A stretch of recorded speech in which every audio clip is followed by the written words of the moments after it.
দায়িত্ব তিনি আমাকে দিয়েছেন। বিএনপি চেয়ারপারসনের উপদেষ্টা আব্দুস সালাম বলেছেন, শিক্ষা সংস্কৃতির প্রসারে আমাদের আরও উদার হতে হবে। আগামীতে বিএনপি সরকার গঠন করলে আমি চেষ্টা করব যাতে অর্থ বরাদ্দের ক্ষেত্রে ভবিষ্যতে আমার এই মোহাম্মদপুর আদাবর শেরেবাংলা নগরে এই এলাকায় বিভিন্ন শিক্ষা প্রতিষ্ঠানগুলো যাতে আপনার সহযোগিতা আপনি যতটুকু করছেন তার থেকে যাতে আরও একটু বেশি বাড়িয়ে দেন। বৃহস্পতিবার মোহাম্মদপুর কেন্দ্রীয় কলেজে নবীন বরণ অনুষ্ঠানে প্রধান অতিথির বক্তব্যে তিনি এসব কথা বলেন। শিক্ষার্থীর জন্য যে সুযোগ সুবিধা দরকার, বিভিন্ন এই বিজ্ঞান বলি, আজকে সংস্কৃতি বলি, আজকে খেলাধুলা বলি, আজকে বিল্ডিং বলি, এই সমস্ত প্রসারে কিন্তু আবার আপনার হাতটা উদার হতে হবে।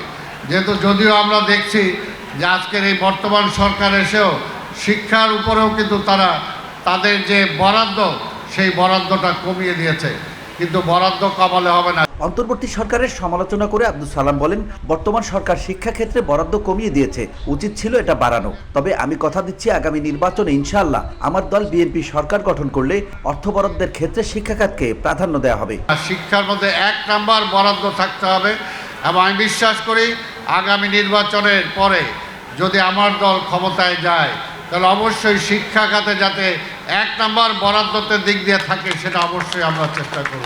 অনুষ্ঠানে প্রধান অতিথি জাতীয় বিশ্ববিদ্যালয়ের উপাচার্য এএসএম আমানুল্লাহকে উদ্দেশ্য করে তিনি বলেন, এই এলাকার বেশিরভাগ মানুষই মধ্যবিত্ত নিম্নবিত্ত পরিবারের, সুতরাং এখানকার শিক্ষার্থীরাও ওসব পরিবার থেকে আসা।